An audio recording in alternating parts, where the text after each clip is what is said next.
Hello everyone, welcome to Aishwarya kitchen. ಇವತ್ತಿನ ದಿನ ನಾನು 100% ಹೋಟೆಲ್ ಸ್ಟೈಲ್ ಇಡ್ಲಿ ಸಾಂಬಾರ್ನ ಈ ರೀತಿಯಾಗಿ ಮನೆಯಲ್ಲಿ ಮಾಡ್ಕೋಬಹುದು ಅಂತ ನಿಮಗೆ ತೋರಿಸ್ಕೊಡ್ತಾ ಇದ್ದೀನಿ. ಇದು ಎಲ್ಲರಿಗೂ ತುಂಬಾ ಇಷ್ಟ ಆಗುತ್ತೆ. ಒಂದ್ಸರಿ ನೀವು ಮನೇಲಿ ಟ್ರೈ ಮಾಡಲೇಬೇಕು. ಅದಕ್ಕೂ ಮುಂಚೆ ಯಾರೆಲ್ಲ ನನ್ನ ವಿಡಿಯೋ ನೋಡ್ತಿದ್ದೀರಾ ಪ್ಲೀಸ್ ಸಬ್ಸ್ಕ್ರೈಬ್ ಮಾಡ್ಕೊಂಡು ವಿಡಿಯೋ ನೋಡಿ. ಹಾಗೆ ವಿಡಿಯೋ ಇಷ್ಟ ಆದರೆ ನಿಮ್ಮ ಫ್ರೆಂಡ್ಸ್ ಫ್ಯಾಮಿಲಿ ಕೂಡ ಶೇರ್ ಮಾಡಿ. ಮೊದಲನೇದಾಗಿ ಸಾಂಬಾರ್ ಪೌಡರ್ ಮಾಡೋಕ್ಕೆ ಏನೇನು ಇಂಗ್ರೀಡಿಯೆಂಟ್ಸ್ ಬೇಕು ಅಂತ ನೋಡೋಣ ಬನ್ನಿ. 20 ಬ್ಯಾಡಗಿ ಮೆಣಸಿನಕಾಯಿ ತಗೊಂಡಿದ್ದೀನಿ, 5 ಸ್ಪೂನ್ ಧನಿಯಾ, 1 ಸ್ಪೂನ್ ಇಂಗು, 1 ಸ್ಪೂನ್ ಮೆಣಸು, 2 ಸ್ಪೂನ್ ಕಡಲೆಬೇಳೆ, 1 ಸ್ಪೂನ್ ಉದ್ದಿನಬೇಳೆ, 2 ಸ್ಪೂನ್ ಜೀರಿಗೆ, 1 ಸ್ಪೂನ್ ಮೆಂತೆ, ಅರ್ಧ ಸ್ಪೂನ್ ಅರಿಶಿನ, ಚಿಕ್ಕದಾಗಿರೋ 2 ಪೀಸ್ ಚಕ್ಕೆ, ಕರಿಬೇವು. ಈಗ ಇದನ್ನೆಲ್ಲ ರೋಸ್ಟ್ ಮಾಡ್ಕೋಬೇಕು. ನಾನು ಇಲ್ಲಿ ಆಯಿಲ್ ಹಾಕ್ತಾ ಇಲ್ಲ, ಹಾಗೆ ಎಲ್ಲ ರೋಸ್ಟ್ ಮಾಡ್ಕೊಳ್ತಾ ಇದ್ದೀನಿ. ಇಂಗು ರೋಸ್ಟ್ ಮಾಡ್ಕೊಳ್ಬೇಕಾದ್ರೆ ಸ್ವಲ್ಪ ನೋಡ್ಕೊಂಡು ಮಾಡ್ಕೊಳ್ರಿ, ಯಾಕಂದರೆ ಬೇಗ ಸುಟ್ಬಿಡುತ್ತೆ. ಒಂದು 5 ಸೆಕೆಂಡ್ಸ್ ಅಷ್ಟೇ ರೋಸ್ಟ್ ಮಾಡಿಬಿಟ್ಟು ತೆಗೆದುಬಿಡಿ. ಹೋಟೆಲಲ್ಲಿ ಯಾವ ಥರ ಮಾಡ್ತಾರೋ ಅದೇ ಟೇಸ್ಟಿಯಾಗಿರೋ ಸಾಂಬಾರ್ ಇದು. ಒಂದ್ಸರಿ ನೀವು ಟ್ರೈ ಮಾಡಲೇಬೇಕು. ಒಣಮೆಣಸಿನ್ಕಾಯಿಗೆ 1 ಸ್ಪೂನ್ ಆಯಿಲ್ ಹಾಕ್ಕೊಂಡು ರೋಸ್ಟ್ ಮಾಡ್ಕೊಳ್ತಾ ಇದ್ದೀನಿ. ಈಗ ಇದೆಲ್ಲ ರೋಸ್ಟ್ ಆಗಿದೆ, ಮಿಕ್ಸರ್ ಮಾಡ್ಕೋಬೇಕು. ನೋಡಿ, ಈ ಥರ ಫೈನಾಗಿ ಮಿಕ್ಸರ್ ಮಾಡ್ಕೋಬೇಕು. ಇದನ್ನು ಯಾವುದಾದ್ರೂ ಪ್ಲಾಸ್ಟಿಕ್ ಬಾಕ್ಸಲ್ಲಿ ಇಟ್ಕೊಂಡ್ರೆ ನೀವು ಯಾವಾಗ ಬೇಕೋ ಮಾಡ್ಕೋಬೋದು. ಈಗ ನಾನು ನಿಮಗೆ ತೋರಿಸ್ತಾ ಇರೋದು ಒಂದು 3 to 4 ಟೈಮ್ ಸಾಂಬಾರು ಮಾಡ್ಕೋಬೋದು, ಅಷ್ಟು ಕ್ವಾಂಟಿಟಿ ಮಾಡಿ ತೋರಿಸ್ತಾ ಇದ್ದೀನಿ. ಈಗ ಸಾಂಬಾರು ಮಾಡೋಣ ಬನ್ನಿ. ಇಲ್ಲಿ 3 ಟೊಮೊಟೊನ ಕಟ್ ಮಾಡಿ ಇಟ್ಕೊಂಡಿದ್ದೀನಿ.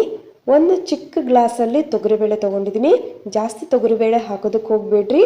ಈಗ ಬೇಳೆನ ವಾಶ್ ಮಾಡಿಕೊಂಡು ಕುಕ್ಕರ್ಗೆ ಇಡ್ತಾ ಇದ್ದೀನಿ. ಸ್ವಲ್ಪ ಅರಿಶಿನ ಹಾಕೊಂಡು 3 ವಿಸಲ್ ಮಾಡ್ಕೊಳ್ತಾ ಇದ್ದೀನಿ. ಈಗ ಮಿಕ್ಸರ್ಗೆ 1 ಈರುಳ್ಳಿ, 3 ಒಣಮೆಣಸಿನ್ಕಾಯಿ ತೊಗೊಂಡಿದ್ದೀನಿ, 3 ಸ್ಪೂನ್ ಅಷ್ಟು ಕೊಬ್ಬರಿ ಕಟ್ ಮಾಡಿ ಇಟ್ಕೊಂಡಿದ್ದೀನಿ, 1 ಸ್ಪೂನ್ ಗಸಗಸೆ ತೊಗೊಂಡಿದ್ದೀನಿ. ಸ್ವಲ್ಪ ಖಾರ ಮೀಡಿಯಮ್ ಆಗಿ ಮಾಡ್ತಾ ಇದ್ದೀನಿ. ನಿಮಗೆ ಖಾರ ಇಷ್ಟ ಇರೋರು ಇನ್ನೂ 2 ಮೆಣಸಿನ್ಕಾಯಿನ ಹಾಕ್ಕೊಳ್ರಿ. ಅಷ್ಟೇ ಅಲ್ಲ, ಸಾಂಬಾರ್ ಪೌಡರ್ನಲ್ಲೂ ಖಾರ ಇರೋದ್ರಿಂದ ಸ್ವಲ್ಪ ನೋಡ್ಕೊಂಡು ಹಾಕ್ಕೊಳ್ರಿ, ಇಲ್ಲಾಂದರೆ ಖಾರ ತುಂಬಾ ಆಗಿಬಿಡುತ್ತೆ. ಇದನ್ನು ಫ್ರೈ ಮಾಡ್ಕೊಳ್ತಾ ಇದ್ದೀನಿ. ಸ್ವಲ್ಪ ನೀರು ಹಾಕ್ಕೊಂಡು ಮಿಕ್ಸರ್ ಮಾಡ್ಕೋಬೇಕು.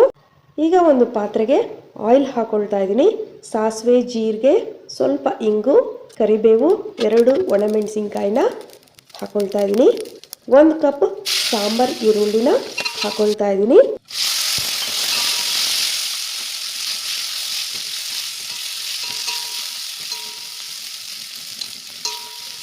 ಕುದಿಸಿದಂತಹ ಬೇಳೆನ ಹಾಕೊಳ್ತಾ ಇದ್ದೀನಿ.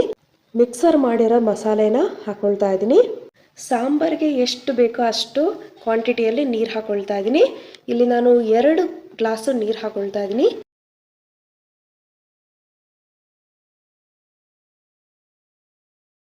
ರುಚಿಗೆ ತಕ್ಕಷ್ಟು ಉಪ್ಪು ಹಾಕೊಳ್ತಾ ಇದ್ದೀನಿ. 3 ಸ್ಪೂನು ಸಾಂಬಾರ್ ಪೌಡರ್ನ ಹಾಕೊಳ್ತಾ ಇದ್ದೀನಿ.